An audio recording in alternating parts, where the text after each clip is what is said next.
Well one of the many things जिसका Nepal cricket fans इंतजार कर रहे थे वो हमारे सामने आ गया। One of the many things इसलिए मैंने कहा क्योंकि कैलेंडर हमारे पास नहीं आया, क्योंकि अभी तक कोच के बारे में खबरें तो बहुत सारी हैं लेकिन क्लैरिटी और कोई फाइनल ऑफिशियल अनाउंसमेंट नहीं, और इस तरह की बहुत सारी चीजें हैं जो हमें लगा था कि साल के शुरुआत में हो जाएगी, वो अभी 2 महीने निकल गए हैं, तीसरा महीना भी धीरे धीरे आगे बढ़ रहा है, बट उसका अब तक कोई खबर नहीं। खैर हम इंतजार करेंगे बिकॉज ऑब्वियसली हमें इंतजार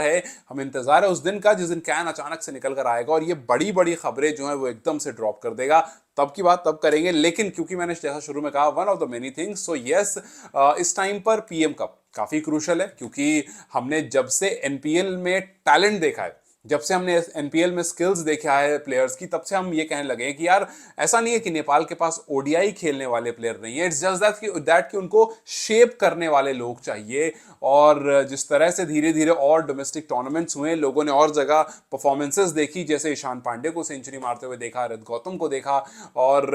एक एक टीम 4-4 रन बना रही है। सो ये सब देखने के बाद ऐसा लगा कि भाई ऐसा नहीं है कि टीम अच्छी नहीं बन सकती है, बिल्कुल टीम अच्छी बन सकती है, बस जो टीम के इर्द गिर्द लोग होते हैं ना, जिनको हम coach, batting coach, bowling coach, consultant ये सब कहते हैं, वो आ जाएं अगर, तो ये टीम बहुत अच्छी बन जाएगी। और वेरी ऑब्वियसली अगर अच्छे सेलेक्टर्स आ जाएं तो ये टीम बहुत अच्छी बन सकती है। और इन्हीं सब के लिए ये टूर्नामेंट्स हो रहे हैं कि भैया आप जाओ, देखो, इत्मीनान से ऑब्जर्व करो। टेक्निकली अगर कोचेज और सेलेक्टर्स पहले चूज हो जाते तो शायद वो पीएम कप पर अपनी नजर ज्यादा बेहतर तरीके से रखते हैं, बिकॉज इवेंचुअली यहां से टीम पिक करने में ज्यादा आसान होगा। अभी तो जो हेड कोच होंगे, लेट्स सी के 2-3 लोग होंगे जो शॉर्टलिस्ट किए गए होंगे, वो खुद श्योर नहीं है कि भैया हम बनने भी वाले या नहीं, या फिर अगर कैन ने डिसाइड कर लिया है और सिर्फ अनाउंसमेंट नहीं करी तो वेल एंड गुड, एटलीस्ट वो जहां भी बैठे होंगे इन टूर्नामेंट्स को देखेंगे और इन प्लेयर्स को देखेंगे, और एटलीस्ट आगे आने वाले टाइम में वो अपनी ऑब्जर्वेशन स्किल से प्लेयर्स को पिक कर सकेंगे कि हाँ भैया इसको मैंने वहां देखा था खेलते हुए,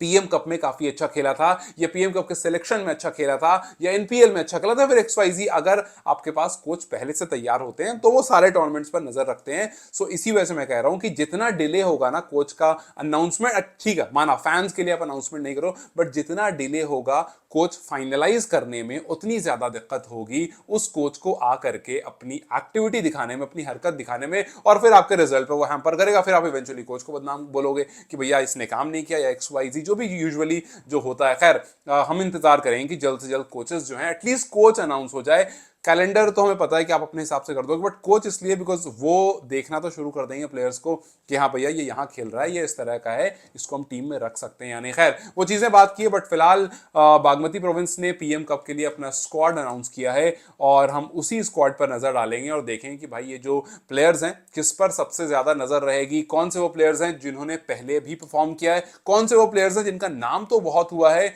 लेकिन अभी तक परफॉर्मेंस नहीं आई है, क्या पता पीएम कप में ही परफॉर्मेंस आ जाए और फिर सिलेक्शन के भागीदार भी वो बन जाए।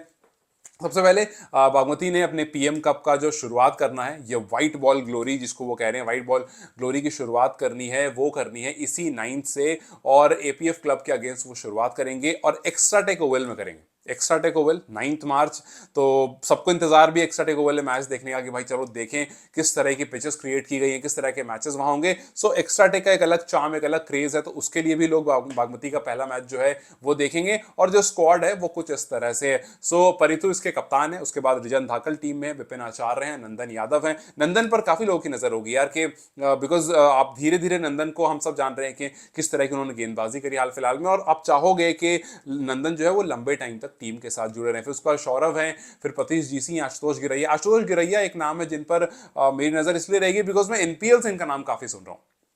नाम मैंने काफी सुना, एनपीएल के टाइम सुना, उसके बाद सुना, लेकिन अभी सिलेक्शन में इन्होंने कैसा परफॉर्म करा मुझे नहीं पता because I did not really watch the entire selection tournament क्योंकि I was occupied as you all know. तो मेरी नजर इन पर रहेगी क्योंकि नाम मैंने बहुत सुन लिया है आशुतोष गिरैया का। फिर सूर्या तवांग है, शुभ कंसाकर है, रित गौतम, ईशान पांडे। रित और ईशान का तो देखा भी रिसेंट में सेंचुरीज लग रही थी भाई, टीम जो है 400 रन बना रही थी। सो इसलिए और लोग जो है वो काफी ज्यादा होपफुल हो गए हैं कि भाई बड़े फॉर्मेट में भी रन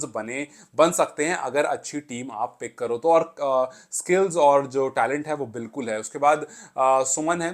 सुमन सोनार, फिर सोनू देवकोटा है, फिर गौतम केसी हैं, विवेक राणा मगर हैं। सो ये जो है ये पूरा स्क्वाड अनाउंस किया। इसके अलावा कुछ रिजर्व प्लेयर भी हैं, जैसे साकर गजुरेल से रिजर्व में है, फिर आदिल खान रिजर्व में है, तिलक रिजर्व में है, प्रतीक हैं और उत्तम थापा मगर हैं। सो ये रिजर्व वाले प्लेयर हैं। सो आपने अनाउंसमेंट कर दी, वेल एंड गुड। मेरा बस यही था कि यार अगर कोचेस पहले आ जाते ना, तो जैसे जैसे मैचेस होंगे, या क्या पता कोचेस आ भी जाएं, क्या पता 9th से मैच जो शुरू होने उससे पहले कोचेस का अनाउंसमेंट हो जाए। बिकॉज जहां तक खबर आ रही है हर दिन उड़ते उड़ते कि कोच जो है वो फाइनलाइज ऑलमोस्ट हो गए हैं, बस एक ग्रीन सिग्नल देना और फिर उसको अनाउंसमेंट कैन कर देगा। सो लेट्स जस्ट होप कि हमें अगर ना भी पता चले तो एटलीस्ट उनको पता चल जाए, उन कोचेस को जिनको ये बागडोर संभालनी आने वाले कुछ टाइम तक, क्योंकि अगर उनको पता चल जाएगा तो वो ऑब्जर्व करना शुरू कर देंगे कि हाँ ये जो पूरी सेट ऑफ टीम्स हैं, जैसे ऐसी और भी तो टीम्स हैं जब सब खेल रही हैं, तो कि हाँ किसको हमें अपनी टीम में रखना है, किसको नेपाल की नेशनल टीम में रखना है। और CWC L2 के लिए जो टीम तैयार होगी,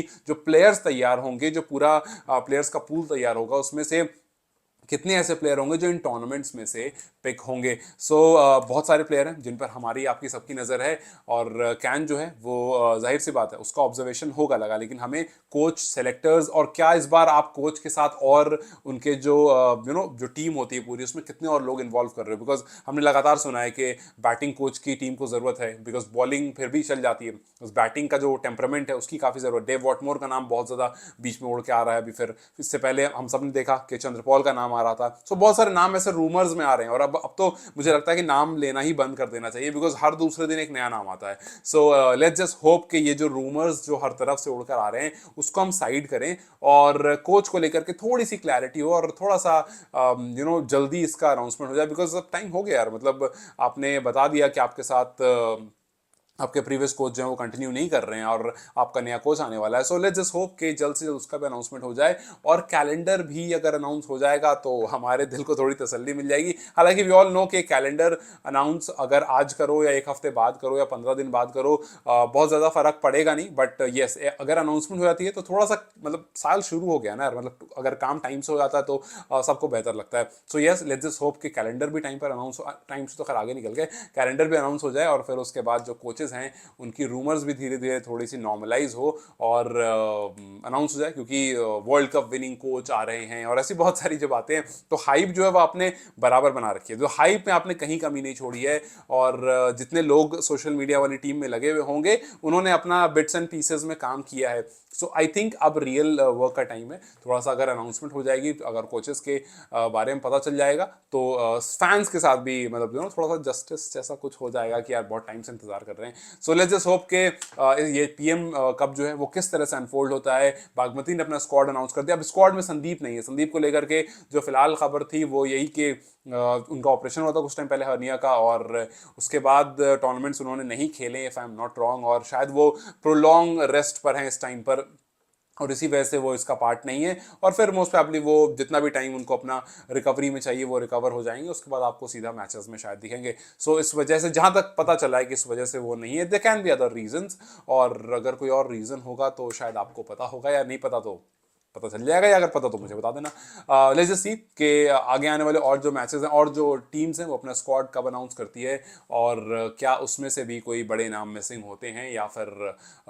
जो प्लेयर हमारे पास ओवरऑल प्लेयर जो टीम में खेलने वाले हैं उसमें से ठीक ठाक प्लेयर इस PM कप में आपको खेलते हुए दिखेंगे। Because like I said in the earlier part of this video कि ये PM कप काफ़ी इंपॉर्टेंट होने वाला है आगे आने वाले टूर्नामेंट्स की टीम बनाने के लिए। खैर, how do you see this Bagmati squad, और आपको who is your player to watch for? Do let me know comment section. Till then, you guys take care, I will see you very soon, bye bye.